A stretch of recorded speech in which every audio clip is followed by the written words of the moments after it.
And we are live. Ayo.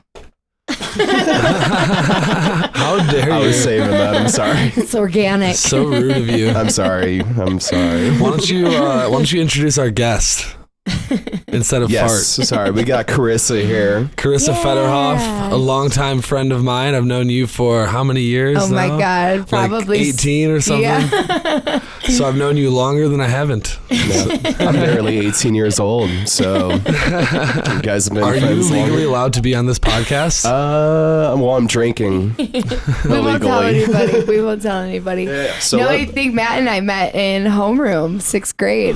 You think you Homeroom. sat catty corner for me? Was it Miss Godsdiak? Was that a person? Miss G? Miss Godsdiak? 100%. yeah. Were you guys lovers at one point? Never. No. Never lovers. No, but just BFFs. You know BFFs. how I recognized Matt was because he still does it. Actually, I'm going to call you out really quick. He does this thing with his teeth where he goes, and he keeps a beat with his teeth, and That's he's so done funny that. you brought that up because I I've never still do noticed that. that.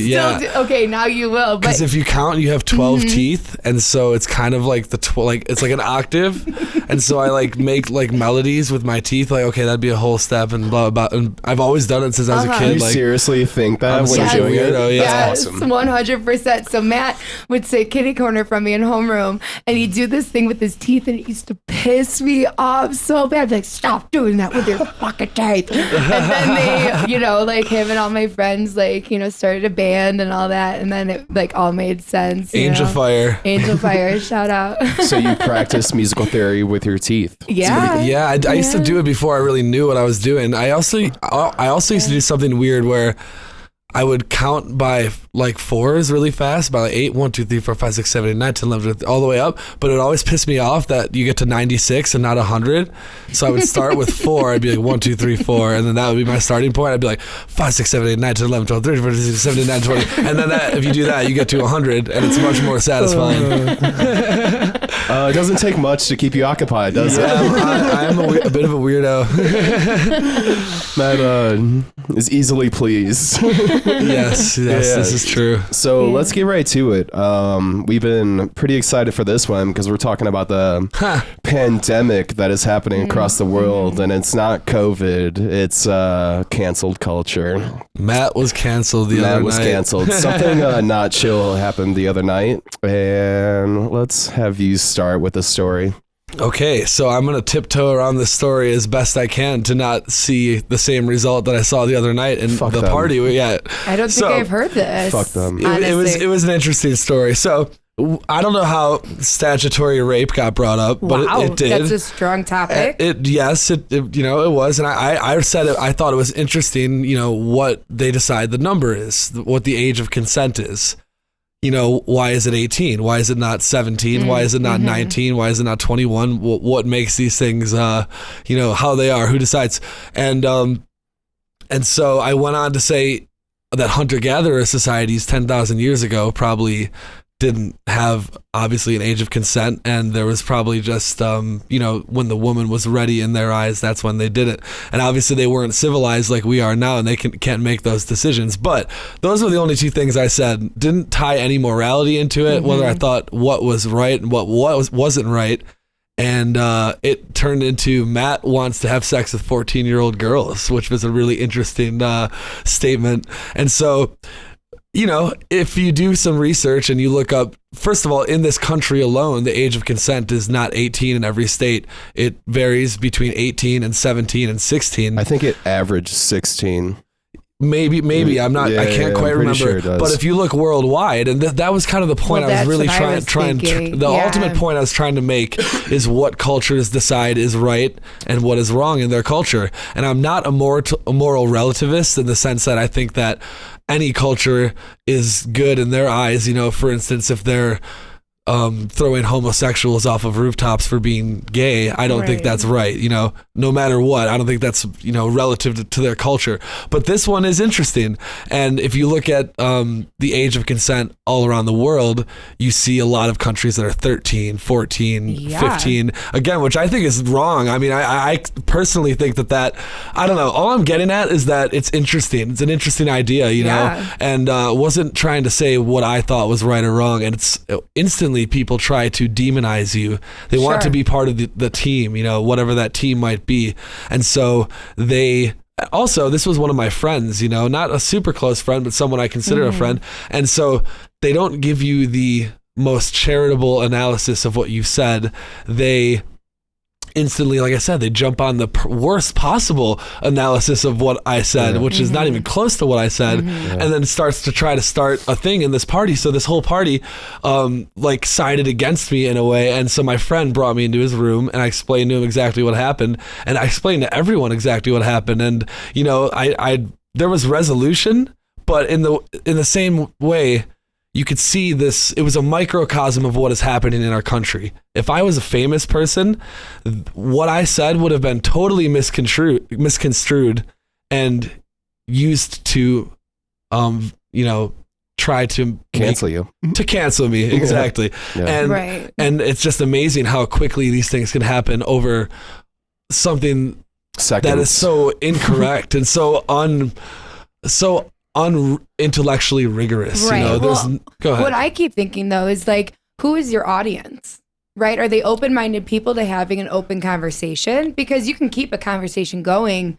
even if you disagree, right? Even if you want to stand your ground, you can keep a conversation going, right? But it's like, who was your audience? What was the setting? Was there alcohol that's involved? That's the whole problem, though. Because exactly. Well, right. That's what I was going. Whoever the audience is, he said nothing wrong. Yeah. And people just like take these little sections of what you say and they just like combine them and just make them. It makes you them, the bad guy. Yeah, it makes you the bad guy. Make you the bad guy, even though you're just touching on a topic. It was so psycho. It was crazy. I walked into the party. I was at the convenience store. Matt was in the room, and the whole party was like doom and gloom. I'm like, yo, what happened? And they're like, we don't abide that hate, having sex with 14-year-olds, all this stuff. I'm like, okay, did Matt say he wanted to have sex with a 14-year-old, or did he say that back in the day it was okay? And they're like, not even back in the day, though, you know? And it's just so sad seeing people that are like, it's like anticipating them to just cancel people. It's like anticipating anything that's not even true. It's not even factual. Right. Or just even look at it in a broader spectrum across the world, right? Let's look at a global perspective. Right now. That I mean, in Africa or even in India, or, you know, and I'm not even educated on these things, but I do know it to be a fact that these women are like almost bred out as like a uterus, you know, and as an object and as these, you know, toys almost. And that has been, you know, a tale as old as time, you know, so how ignorant this brings up another topic, is how ignorant what was the age bracket, you know, because this ignorance is something that I come across time and time again. And it's not even, you know, an age bracket that's above ours, and I'm 30, right? I mean, but it seems to be worse and worse the younger and younger that you get, that these people just think that they know all these things. And it's like, that's great. Be confident in the things that you know, but also don't be ignorant to the things that you don't know. And how dare they put that all on you? Like, that is just ignorance in my eyes. The problem is people are guilty until proven innocent now. He had that conversation with one person. It was like a nightmare telephone situation. Like, he didn't even say that stuff. Everybody thought he said that stuff, and they instantly made him the bad guy, and they didn't even talk to him. They didn't even ask him any questions. They demonized him, and it is psycho right now. People are getting canceled for crazy shit. I mean, even think about even like, why are you like that, right? Why are they like that in order to think they don't have anything better to do with their lives? Exactly. But I mean, think about like, tell me about the rest of your life, right? Like, that's what I always say. Like when I come across like ignorance like that, like, oh dear God, tell me about the rest of your life and tell me how that's working for you, you know? And I feel like that's a huge problem in this country right now, like huge of, you know, social media and jumping on bandwagons and just believing everything that you see and thinking that you're always right. I mean, these are like, you know, it's a perfect example of like all these things. Yeah, well, I just, before I forget, you said something earlier about, you know, who is your audience? Are these open-minded people?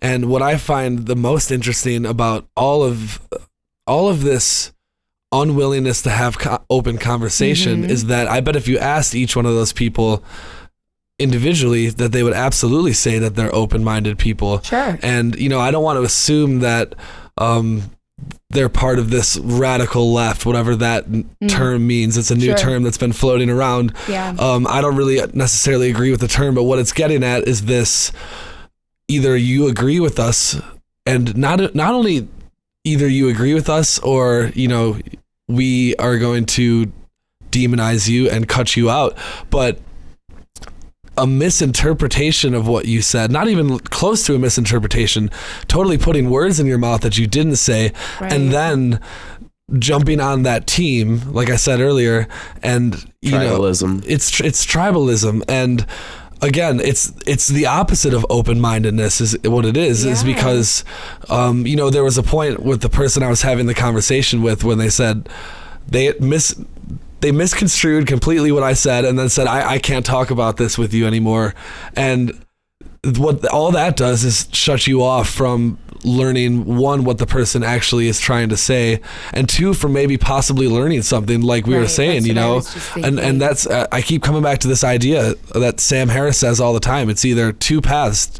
It's conversation or it's violence. And people, if they're unwilling to have the conversation, they instantly go to the negative. Sure, if they don't know any better, right? Because I don't think that there's two ways, but I definitely could see that. Fair enough. Yeah, definitely, I could see that, you know. But I mean, I think that goes into, you know, just kind of like what everyone has going on in general. I guess just extrapolating it to a bigger picture of what's happening in the country is that if people aren't willing to have the conversation and to objectively view each fact and how it may affect their viewpoint or might affect their paradigm, rather than this confirmation bias of only trying to find the facts that support what you already think is right. And I get it, you know, they're not out there thinking they're doing the wrong thing. Sure. They think they've done what's right, but that's the biggest thing I want to try to get people to realize, is that cutting yourself off from conversation is not, in my mind, what is right. Well, and that kind of goes into what's our purpose, right? As a human being, like, what are we doing here and why? Why can we talk? Why can we interact? Why do you like the color blue? Why are you like the way that you are? And if you're not open to hearing what other people are into or against, or, you know, even willing to sit down and give them the time or the space to express themselves, then what is the point? Yeah. Right? Like, I don't know. I feel like, that, you know, we're all just here, like, you have different experiences, everyone that you interact with has different experiences, and there's a purpose, there's a reason that you were having that conversation with that person. So think big picture, right? Like, Definitely. What information did you have that he could have learned from? What information does he have that you could have learned from? You know what I mean? Or just opposite views. If anybody's opposite in today's climate, you suck. Yeah. You instantly, people just don't fuck with you. Like, there's so many with Trump. I'm not a Trump supporter, but do I know a lot of Trump supporters he's a total that are fucking really idiot. good people? That are really good people, though? Yeah, that was something I had to learn when the whole election happened. I had a divide in the beginning. Yeah. You did too. Everybody did. But, like, there's a lot of good people that support Trump. Sure.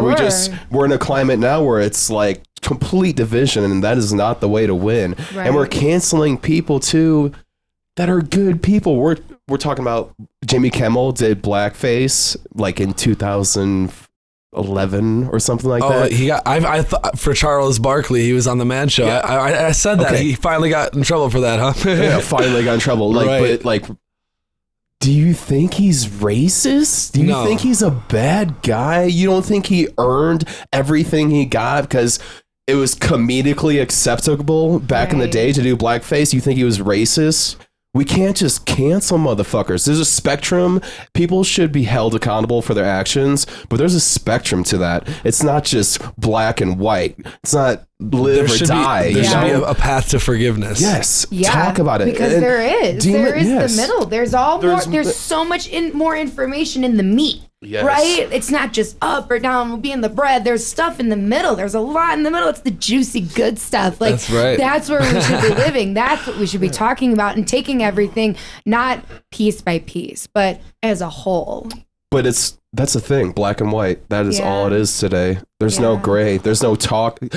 The gray is sitting down and having conversation with that person. But the world we live in now, black and white, not going to talk to him. He's terrible, whatever. I saw something online. Fuck him. Right. But that's how it is. But how do you think that we got to this point?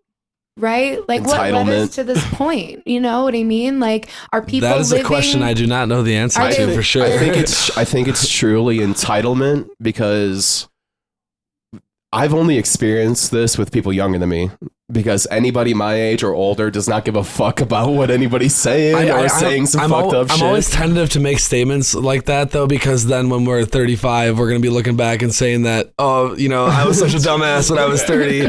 And, you know. But I'm saying my experience. But nonetheless, I've only you have more wisdom. You're getting older. These, you know, it's hopefully inevitable. Yeah. The main example I always try to give regarding this closing off and ending of the conversation and how that's a negative thing.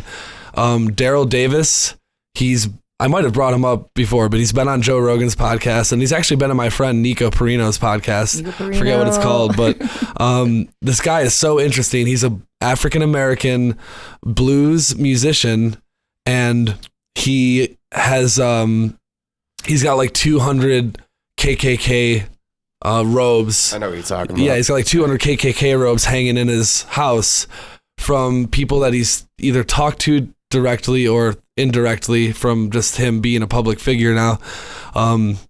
Basically, he would meet these people playing down south in his band. He would spend months with people. Yeah, and he would befriend these KKK members, a black man, and basically ask them the question, okay, why do you hate me?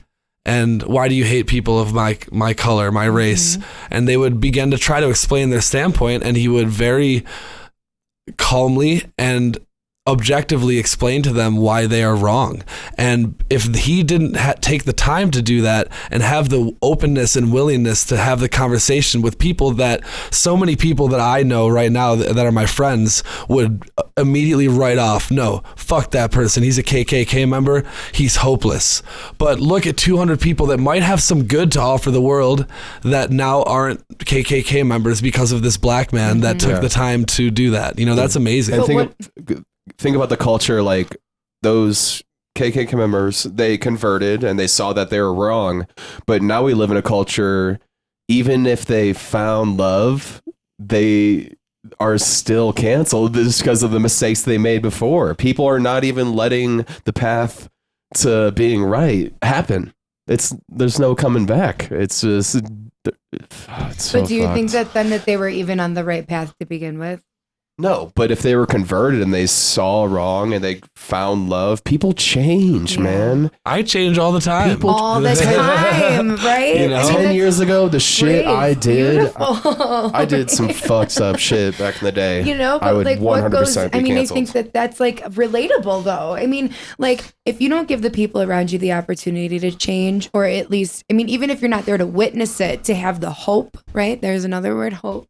To change, I mean, then really what is there? You're just going to be the same person forever? Like, go fuck yourself, you know? Don't determine who I am and what I believe based on what you see today. So, or 10 years ago. Fuck? Yeah, exactly. That's how it is now. People are being canceled about shit 20 years ago. There's skeletons coming up 20 years ago that people are being canceled. And it's like, this guy's married now. He was single in the back in the day. Probably grabbed an ass, aggressive. There's a spectrum, though.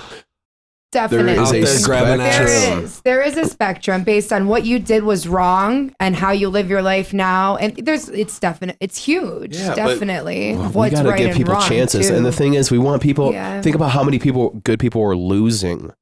we want change, and we're gonna have 1/3 of the people we need if we want true change, because we're canceling really good people. Yeah. The shit at the party. I knew this is one of my best friends, my roommate. He's a good guy. And it was this, I just saw this sad situation that's happening around the world right now. It's just instantly canceled. And, I mean, that's funny. We haven't even addressed that, but, I know myself. My family knows me. My best friends and the people that I interact with on a daily basis know me, and I'm a good person. I know that to my core. I would never do anything to hurt anyone, and it's just so interesting to me how people are so quick to want you to not be that. Yes. Yeah. Well, that goes into, I think, ignorance. Right? Ignorance, or them not being able to look at themselves in the mirror as well, and projecting their own feelings about the world onto you, and that's a cop out, and it's the easy way out. It's easy to be like, fuck you, you fucking piece of shit, you know? Yeah, that's easier. Even though they're like, I don't have the courage or the humbleness to sit down, or the intelligence to understand a sentence, or the bravery to even be like, I'm gonna hear you out, even though all these motherfuckers are like, fuck you, like, you're a piece of shit. To be able to be like, do what's right or the better thing, it's like, integrity. One of our close friends, we love him. He was aggressive towards you when he first heard the bullshit, and he brought you aside, and then he let you talk. And guess what? He was like, Matt's totally right. I hear you now. Matt is totally It's not right. even about being right, but when it comes down to right. someone trying to say something like that about you and put words in your mouth that you definitely didn't even come close to saying. Yeah. What if you were famous?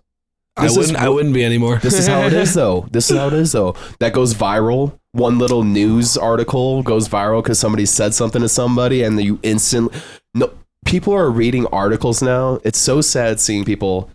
They don't know the information. They don't know the truth. And like I said, guilty until proven innocent now. And they read a news article, and instantly this guy's just being dragged on the online, and you guys don't even know what happened. Y'all are fucking crazy. But like, how sad though? Like, I mean, okay, so you bring up famous people, right? And I don't know what it's like to be famous, but I do know what it's like to have a circle that grows and is broadened. And part of it is knowing your audience, right? And so if you are a famous person, then I'm sure by this point, if you're that famous, then like, I am an entity to people, and I am a person to my family and friends, right? But how sad to have that mentality all the time. I mean, as a normal fucking human being, you shouldn't have to be like that, right? Like, everyone should be humble enough to be like, we're all in the same fucking room. We are all here together. Like, I am no better than you, regardless of if I'm in the world or not. Like, especially if we're sitting in the same room, we're surrounded by the same people. Like, how dare you? How dare you say that about me? Like, who the fuck do you think you are? Like, you're sitting across the same table as me. Like, whatever you've gone through in your life, Literally. we're like here. Seriously though, like, it's really sad. But I find it all the time. It's not even about knowing your audience, though, because obviously, no matter what you say, people just twist your words. So it's sure, but I mean, like, in regards to like famous people being shut down and like closed out, like, you learn your audience, and like, okay, probably don't touch that subject, around those kinds of people. But like, we're not famous, so you shouldn't have to do that. Like, fuck those people, that's man. The thing I'm sorry, but I love everybody, but fuck those people for putting you in that situation. But you know what? That's the thing, though. My instinct to look in the good of people. I don't want to say fuck those people, because then I'm just doing what they're doing. I want to try to help them.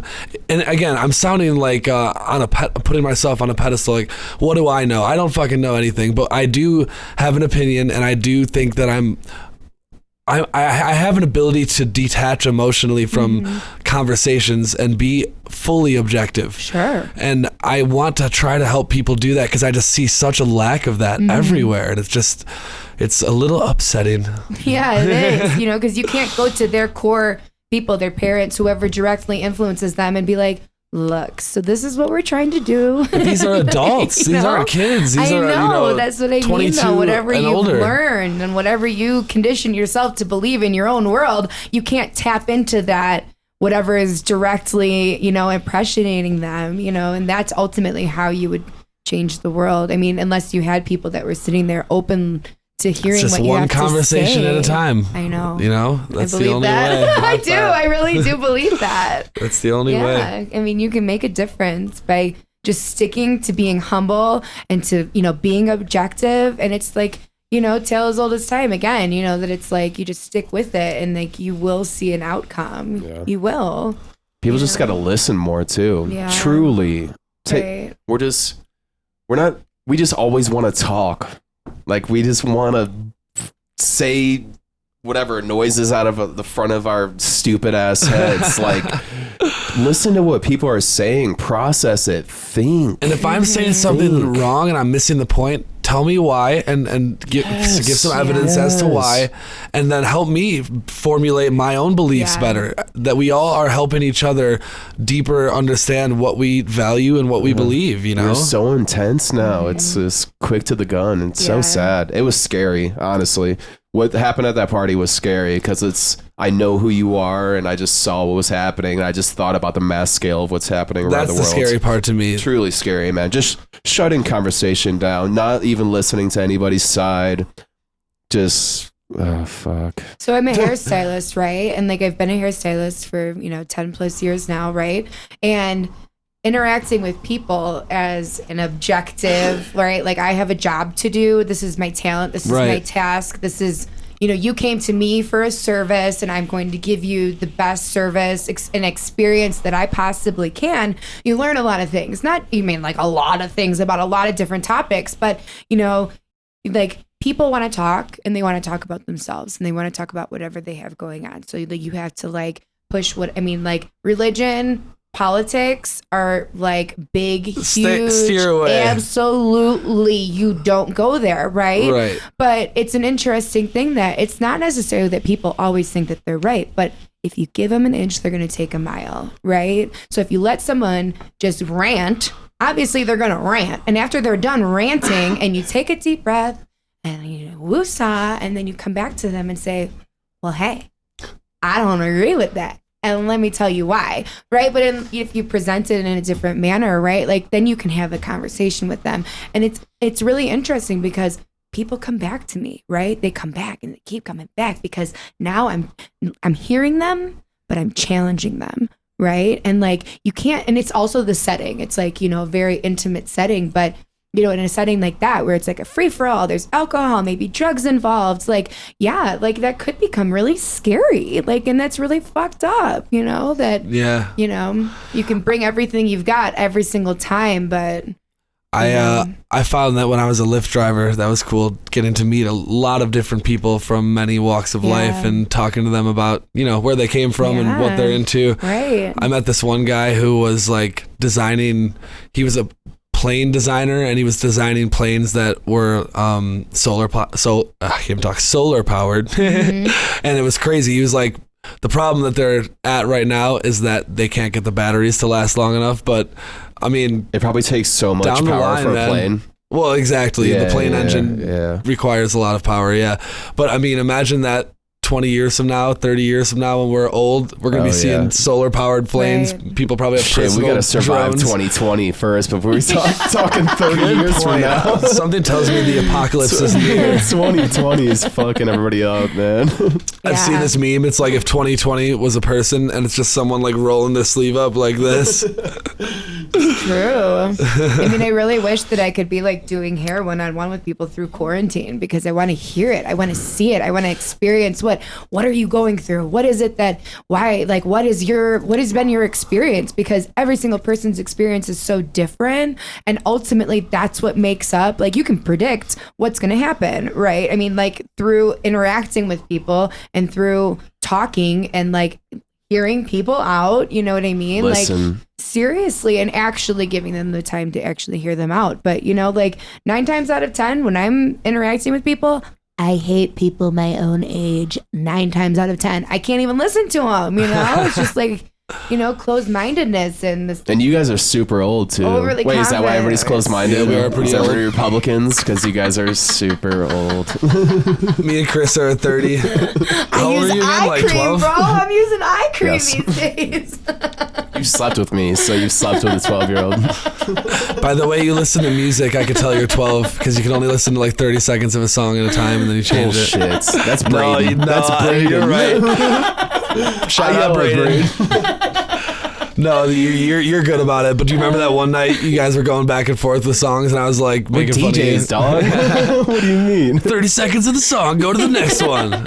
He was getting pissed. Let's only listen to the drop. Triggered. I love when you go on SoundCloud and you just find a song, go straight to the biggest section, and just find the drop. You can see the audio in file. The waveform. Yeah. So where do you guys think that you're at in all of this? I mean, you're talking about everybody else. I hate everybody. Ignorance and, non-humbleness and not wanting to have the conversation. I mean, where does that put you, right? I mean, I listen to people and I just process what they're saying. Like what I saw at the party, people were just literally just taking his words and completely. I mean, but how does that influence you and make you process things in order to change what you do and in order to, approach a situation differently, maybe, or you know what I mean? You can't even say a question. That's the thing. He was questioning. I don't even know what to say. You can't say shit anymore because everybody's just fucking pussies. What makes me bummed out is it makes me, when I have future conversations, because I have thought about this, it makes me want to make a bunch of preface statements to a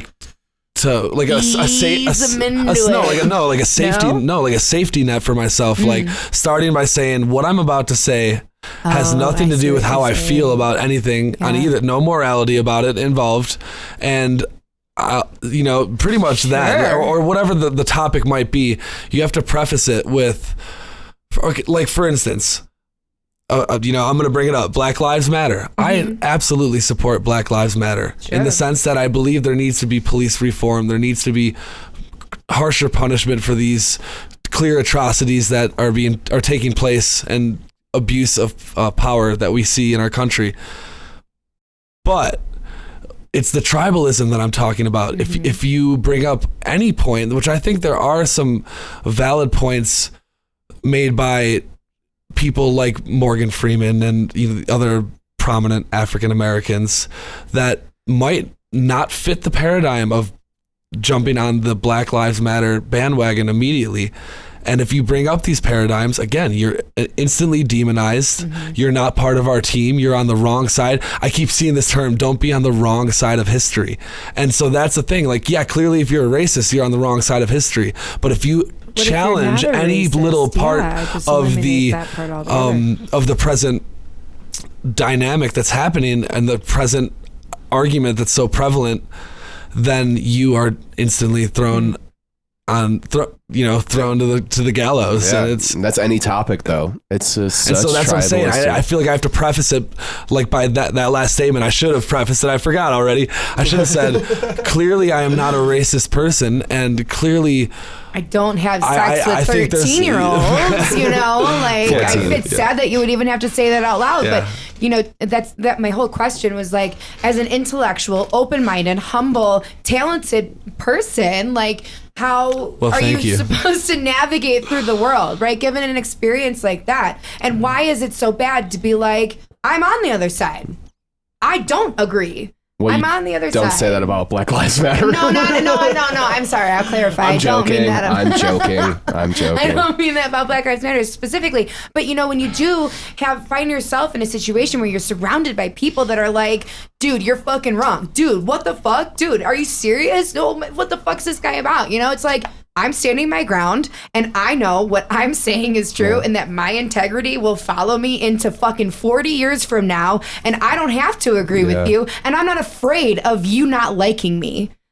Hands down. But also, I don't want you to jump me when I go out to my car, so please don't. Well, there's two examples. You just said you want to say a preface and be oh, what I'm about to say might be offensive to you. But I think it's also, you brought it up later, how we live our lives. You're obviously not going to do that when you have a conversation, but we live our lives. We know who we are. Yeah.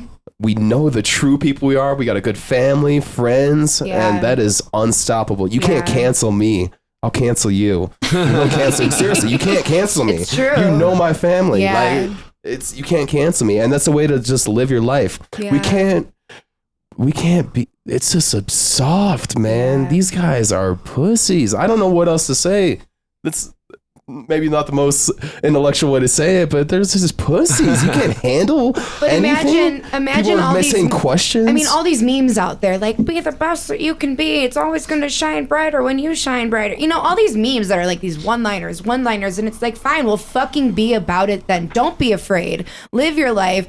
Live your life through excuses. Don't be a pussy. Don't be a coward. Like, it goes back to how were you raised? Yeah. How were you raised? What kind of, situation were you in? What did you learn from it? I mean, and it's a dime to be able to walk into the room and be able to have a conversation like that. Yeah, but that's an interesting thing to bring up in itself, because you have, like, obviously a bigger spectrum, but in general, you have two main reactions to being raised in a shitty situation. And one is to become that and just be kind of a shitty person. Or I've seen many times the opposite, where they say, I'm never going to be like that. And then they become a great person. And the process, though, there's a process, right? You don't just go from 0 to hero. You learn, you experience, you're wrong, you learn. That's the thing. There's so many variables along the way. Every person, there's infinite amount of variables genetically, environmentally, that lead to the person they become. You know, it's like impossible to really and these predict social for sure. conditionings, right? My little brother's 15, and to see what he experiences and the exposure that he has that we never had. I mean, and that's only 15 years difference, right? So then that's a whole thing where it's like, is it you or is it your environment? Is it you or is it social media? There's like, no answer to that. Fucking stupid. It's so insanely complex, stupid. and everybody's so different. There's no answer to it. It really is. But that's the crazy thing. Like, there's so many different people that we have to realize that everybody's extremely different. Especially now. And we are, just because somebody disagrees with you on a subject doesn't make them a bad person. No. Like, everybody's different. Yeah. We got to understand that. Acceptance. Right. You don't have it all figured out. I'll tell you that right now. You may think you do. We think we do. Nor do I. But there's it's a give and take. It's being like, I know what I have seen, I know what I have experienced, and I know what I've learned from it. Boom, done, taken care of. I know what I'm going into and how I'm going to navigate through that. And there's a lot that I don't. And that's just like being human. That's human nature. That's the human experience. And the second that you sit there and you say, you're fucking wrong, I'm fucking right, go fuck yourself, fuck you. Like, that's the end. That's the end. But you know? And that's with anything. And that's another problem with not having conversation with the Trump thing. For example, a lot of people said, fuck you. That makes them hold on to their ideologies even more. Sure. Because anybody that says, fuck you, you're wrong, they're going to be like, well, fuck you, you're wrong. Sure. And they're going to hold on to that even more. And compared to sitting down, having a conversation, bringing up points, that is the way to win. And we see the example right now of the divide in the country. It's not the answer. And it's not. We're all in this together. And it's that you have to have the integrity to be able to sit down time after time after time and hear these people that start off where you're like, oh, hell no. Oh, hell no. I don't agree with that at all. And to still sit there and write it out. And to hear them out and to hear what they have to say, whether you agree with it or not, right? And that's how change happens. Because even if you take one thing, if I'm sitting here and I'm like, Matt, I don't fucking like what you're wearing and yada, yada, yada, but I'm going to wait. How dare you? I really don't. Me neither. But if I wait it out and I see. I got like. He's wearing sweatpants, a flannel, a striped shirt. Different patterns. Are you warm? Are you comfortable? That's the point. Hey, but that's what I'm exactly. saying is We're at that home. if I disagree with you and if I even have this like urge that I never want to talk to you again for one reason, but I don't, and I write it out, and then I find that it's not because you think that you look good, it's that you're comfortable. Now I have this aha moment to not judge you based on what you look like, but to, know that you're comfortable. And then that ultimately is what's important. Well, I did think you were Jewish by by the way you looked. What if I was? Huh? Nothing wrong with that. You're a beautiful Jewish-looking man. It's the curly hair. That's all it is. I do have a Jew. Just because you're Jewish doesn't mean you look bad. Since I've moved into this house, like 6 different people not talking to each other about it have asked me, "Are you Jewish?" Was I the first one? Really? Or did you hear before Yeah, me? sort of. But haven't you heard that like your whole life? No, that's the weird part. Really? Maybe a couple times, but not really. I only say that because like I'm a hairstylist and I don't even know Nope. really. And I like we used to pride myself so much on like living under a rock. I'd be like, I've never seen that movie. I live under a rock in my little happy space, you know. So I never knew what that meant, like the like Jewfro and all that stuff. And like now I'm a little bit more educated now on you it. know. I know. And Knocked Up, we were watching Knocked Up last night, and she's like, "I love your curly hair." She's like, "Do you use any product?" He's, "No, I use Jew." Such a good movie. Seth Rogen, shout out. If you want to be on our podcast, we would probably let you. Maybe, I don't know. He's not cool enough. Let's switch to a lighter note. You have some big things happening coming up, don't you? I do. Yeah, are you What moving? do you mean? You're moving. Yeah, I mean, I feel like I always have something You moved to peeking Ohio? on the horizon. Yeah, the sweet old Wisconsin, my bad. exotic Nebraska. Yeah, no, I just I actually I really don't talk about it honestly, but yeah, I'm moving. My sister lives in Maui. I'm moving to Maui. Yeah, changes growth. Changes growth. You excited? Maui Wowie. Yeah, I'm excited. You know, I shouldn't even say that I'm excited. I shouldn't, because if you're excited, you know what you're excited for, and I can only, like, you're always talking about manifesting, right? So you know, I've just been thinking about like, what am I going to do when they get there? And like, my sister lives there, and I've been there a handful of times. Then every single time is for a longer period of time and a shorter period of time in between. You know, so I kind of know what to anticipate, but as far as being excited, I don't have like a job lined up. I don't have a vehicle. I mean, like, same thing as last time. That's the More exciting thing. excited. That's the exciting thing, though. That's the exciting thing. Jumping. It's jumping. Yeah, I'm jumping. I'm doing the biggest leap of my entire life, and I leap a lot. But this one, I'm leaping for myself. And I think that that's really the main point, is that, Hell yeah. Yeah, you know, Nice. so often, especially with what we were just talking about, you know, like, being open and experiencing what other people are experiencing, sometimes you get distracted, and even you can continue doing what you're doing every single day, but your mind gets distracted by other people and by what they're doing and how exciting that is, and, you know, all these different things. And I found myself just kind of like, well, when did I actually ever live for myself? When have I actually ever embarked on all of these talents that I feel like I have? And to be completely honest, I never really have. So for the first time in my 30 years of life, I'm actually going to give myself the opportunity to do that. And I'm scared, and I'm nervous, and I'm excited. And it's like, you know, you know, sometimes you find that you know as low as you can go, and you experience these life experiences that, you know, death, moving, divorce, you know, all these things that life just kind of puts on your plate and brings you into these places that you just find yourself in. And we won't even call it like a rock bottom, because sometimes you hover above a rock bottom, and you just, you know, you're surviving, but you might be thriving while you're surviving. And it's very confusing. And, you know, to finally find myself not just surviving and actually being able to find these dreams obtainable for the first time ever is like really, I mean, I guess it is exciting. It is kind of exciting. Yeah. And the thing is, you said you were just talking about divorce, death, trauma, but like,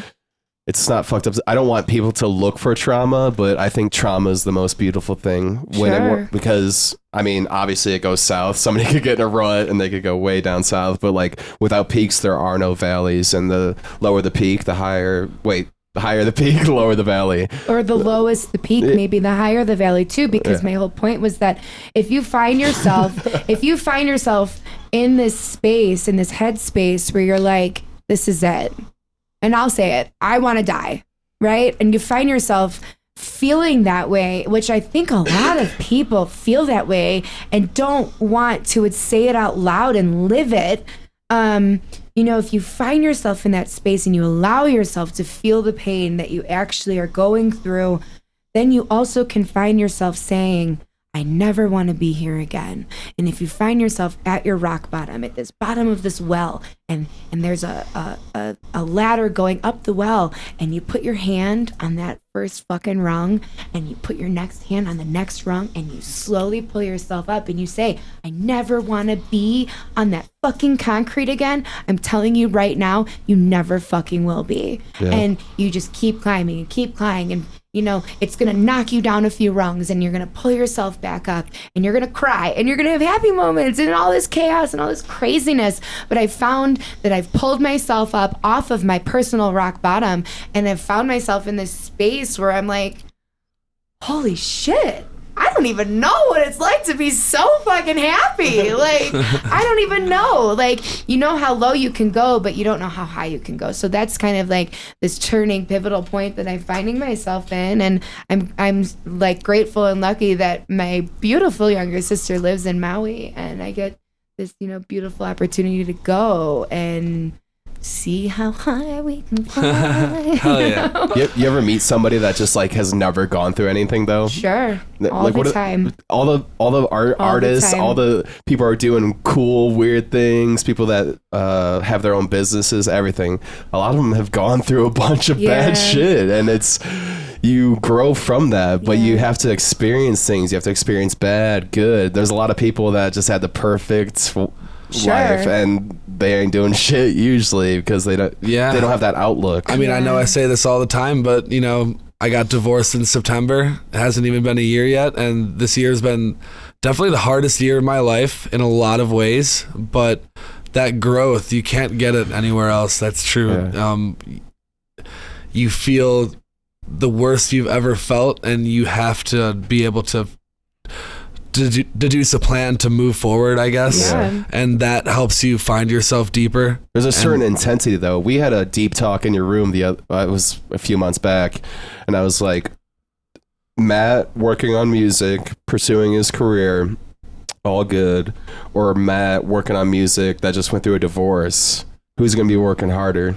Exactly, man. I've never been more focused on because that was, you know, the thing is you change, people change, and you're becoming a different person, and the divorce happens, and then it's going with that because you're knowing that you're being as true to yourself as possible. Mm-hmm. And that's extremely important. Well, because it's one of those things where it's like, if you're not gonna die, right, and everyone has the option, like suicide is real, but if you're not gonna do that and then you're gonna stay alive, which we're all alive, are you going to live?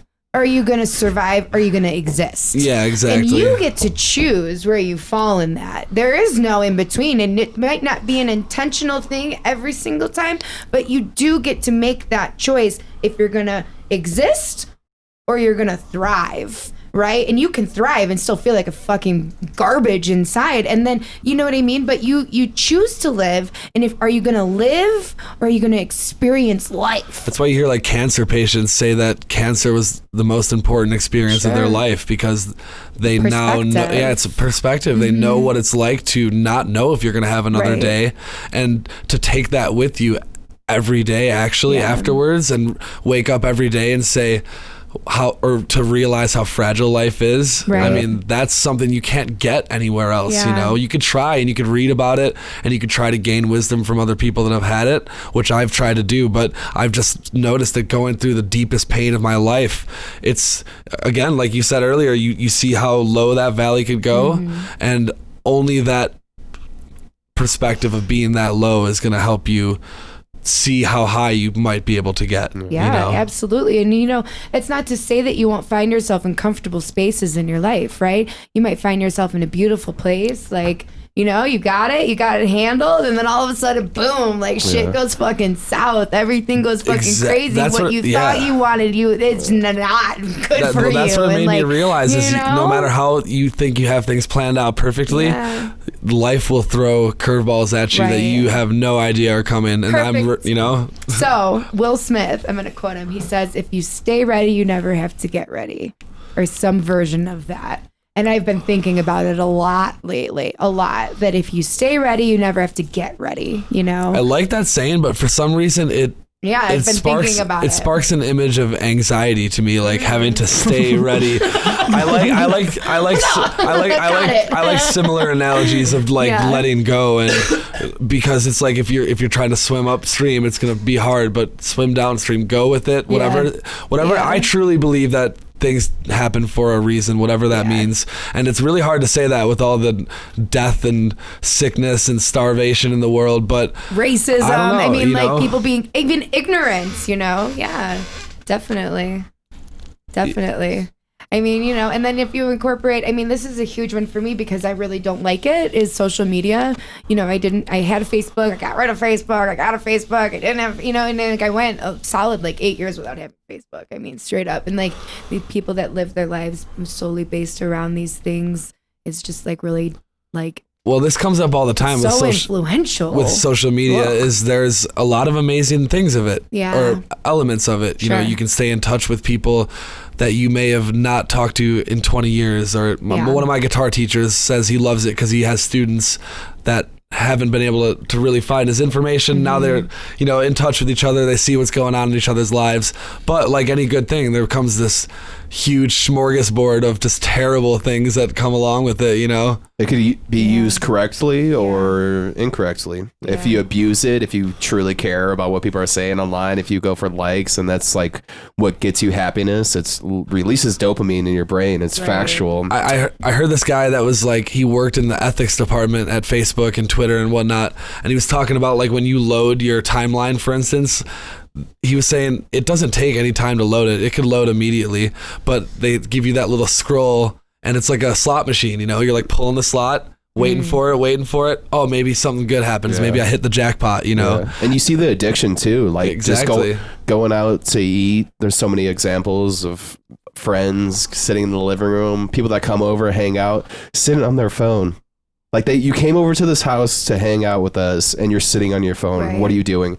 And I'll like peep over their shoulder. I just see them refresh. Oh, totally. Refresh. I'm like, what are you doing? Larry David talks about this. If I invited you over to my house, I wouldn't like pull up a magazine and sit there with a magazine in your face while we talked. It's the same exact thing. Well, that's like my whole qualm with like the Apple Watch and smartwatches. Those are the worst. And stuff, because especially like, okay, so when I'm like, if you come to me or whatever, and I'm gonna cut your hair.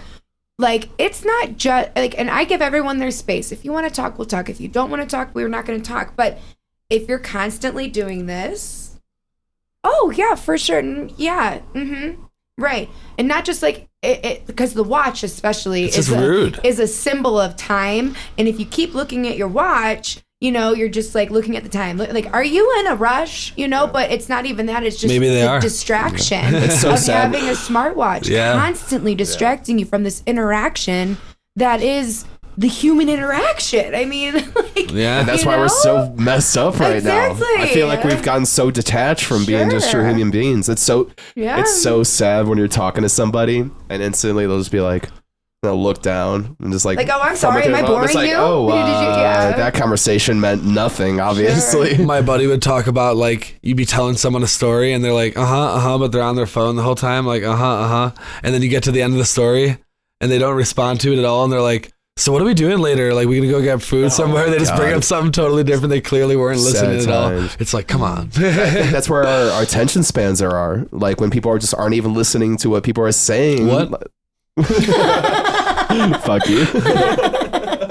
But I mean, like as we were talking about before, like making an impact on the people and like, their parents and all of these things, like the things that immediately influence them. Like I've had kids that come in and they just shove the iPad. What is that generation of shove the iPad going to look like? Like you think it's bad now? Buddy, adults. You better wait because you have a kid that doesn't know how to have any self-control or patience because of their parents like constant shoving these like, interactions into their face, right? Where you have interactions like the dentist, the doctor, getting your hair cut, paying for things at the counter and stuff like that. These children that you learn human interaction, politeness, these things that these kids are not learning, dude. And Basic social skills. Yes. Basic social skills that these kids are not learning. And it's a beautiful thing when I would have like a kid come in and their parent is like, okay, I brought you your magazine and now we're going to put the magazine away. They bring, like or a book for them to read or whatever. And then they take it away. Yeah. And now that child is forced to sit in the uncomfortableness of interacting with a stranger. And then they learn and they learn to trust. For sure. And like, it's wild. I saw this viral hashtag. It was wait until 8, and they were talking about 8th grade to get a phone, and I think that's what I'll do. Mm-hmm. You do not need a phone before 8th grade. Maybe one that you could just call me. Yeah. That's it. But live. Okay, so like, why did your parents give you a cell phone?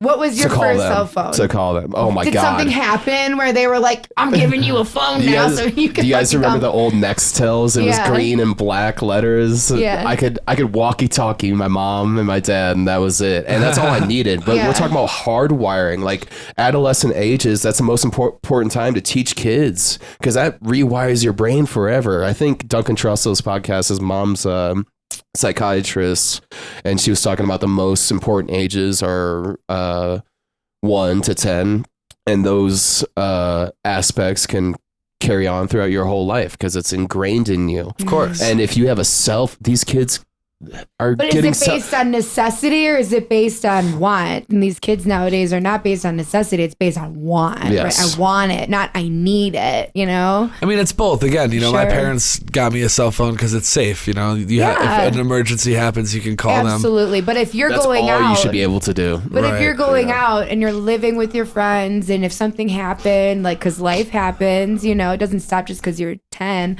But like I got a cell phone because literally as Chris Quaglia, we went to the Oakbrook Mall and the mall closed. We didn't have a cell phone. His mom thought she was picking us up. My mom thought that something happened and there was a miscmiscommunication and we were stranded at Oakbrook Mall and started fucking raining. And we're like, what the fuck? We're fucking like 12, And then I got a cell phone, but I can't. Where's a payphone at now? I've been searching for one. I was trying to find one in Denver. I looked in Chicago. I haven't seen a payphone anywhere, bro. It's payphone. They're all disconnected. I don't know if they took them out a long time. There's some in Vegas. I know that there's some in Vegas, but I don't know if they work. They're now all frozen yogurt dispensers. Now they're cupcake ATMs. Oh, that's what I'm thinking of. Remember we saw that in Chicago? Cupcake ATM? Yeah. I was like, what? There's a cupcake ATM. It's 24/7. What? We left the bar at 1 or 2 or something like that. How about a pizza ATM? Line. There was there was a big ass line. Everybody was a pizza ATM. Yo, don't. We can't tell anybody about this. Mac and cheese ATM. Don't tell anybody about this business idea. It's crazy though. Right now, though, God, man. I know, and it's really difficult to try and keep that open-mindedness, everywhere that you go, and know that people have stuff going on, and acceptance, love, empathy. Exactly. But empathy for somebody. Even we talk about this all the time, and it's when somebody murders somebody. Oh my God, I was thinking about this earlier. Personally, I feel an empathy towards that person because do you wake up and just want to be a murderer, or were you influenced from your past? Right. Do you have the shooting? I forgot the college, but there was a sniper, killed a bunch of people, killed his wife, and he left a note. He had a crystal clear background, nothing wrong, left a note and said, I want you guys to check my brain because I think something is wrong with me. And he had a tumor in his brain that was pressing on the spot that's aggression. Yeah. You have to have an empathy. It's just so sad, man. It's understanding and truly realizing what people are going through. People do fucked up shit. Well, and I think it's really interesting, the word empathy, because, especially in this, and I keep bringing up social media, but I really feel like that's how people bandwagon these days. It's not because I'm like, oh, Tyler, I like your shirt. I'm going to wear blue shirts too. Yeah, this is a nice shirt. Because you're I posted a selfie on social media and now blue shirts are a thing. People, it's an extension of ourselves now. Exactly. So, with these words, like empathy and being, understanding, or like, these, whatever, like crystals and all these things that, like people like really, I feel, have bandwagoned on.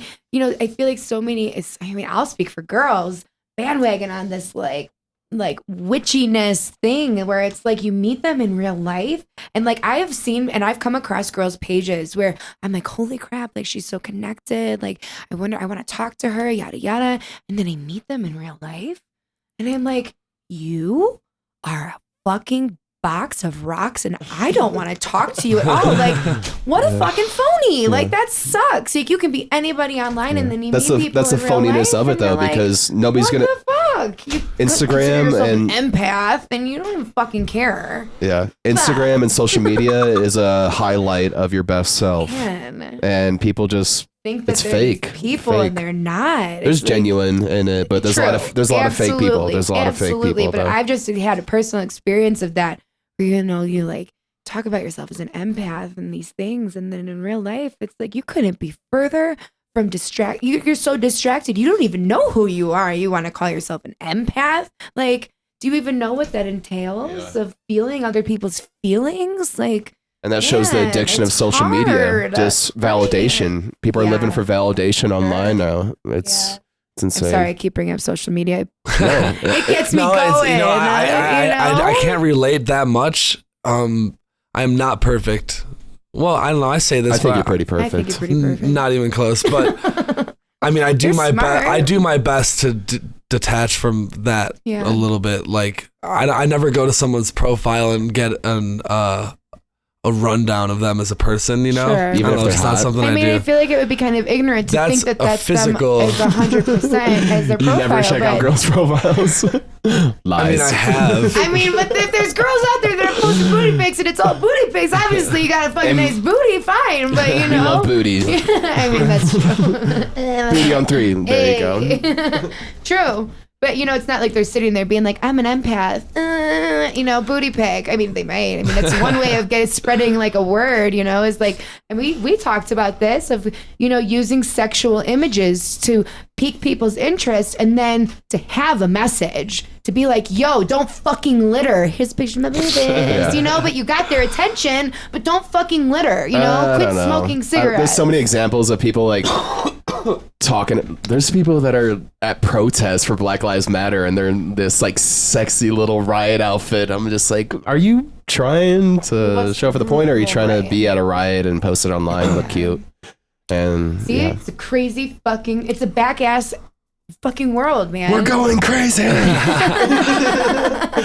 But that's not to say that if you, just like we were saying before, that if you hold your integrity, you know who you are as a person, and like my mom always tells me, like, you know better. Like, you know better, and you need to know better, and that you need to know that you know better, that will carry you, and that you will find your people. You will find your people. It's inevitable. I'm not even worried about that. I'll find my people. My people are right here. But hey, what the? I was gonna say. And anyone listening. But that's what I mean, though. Even if they don't agree with us. Yeah. No, I know. But I'm just saying, because sometimes like people are ignorant because they feel lost, because they feel like they don't have their people. Yeah. And it's a big message to say, like, stick to what you believe in. I mean, and then they find their team. And then they find their right, exactly. Not just being like, yeah, I agree because we're in the same fucking room, like idiot. And again, when you have a bunch of people in any group, there's bound to be people in that group that are just fucking idiots. Yeah. There's more idiots than not. It's inevitable. Not to say like doing stupid things isn't fun. Doing stupid things is really I'm not saying fun, doing stupid. I never said like, doing stupid things makes you a fucking idiot. Stupid things are fun sometimes. I do stupid things all the time, and I find it quite enjoyable. We are at an hour. You guys want to call it? I'm sick. He's sick. Wrap it up. I know you guys did so good. You guys have been doing so good today. Okay, what did we learn?